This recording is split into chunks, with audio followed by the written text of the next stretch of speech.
உலகை எழுப்பும் ஞாயிறு அங்கே குடியிருப்பான். அவன் ஆனை முகத்தனின் அடியவர் மனத்தில் ஒளியாய் வந்து கொலுவிருப்பான்.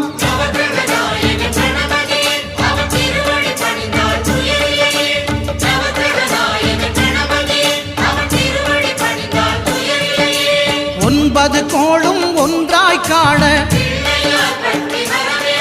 அங்கு கற்பகம் என்னும் கடவுளின் மெய்யில்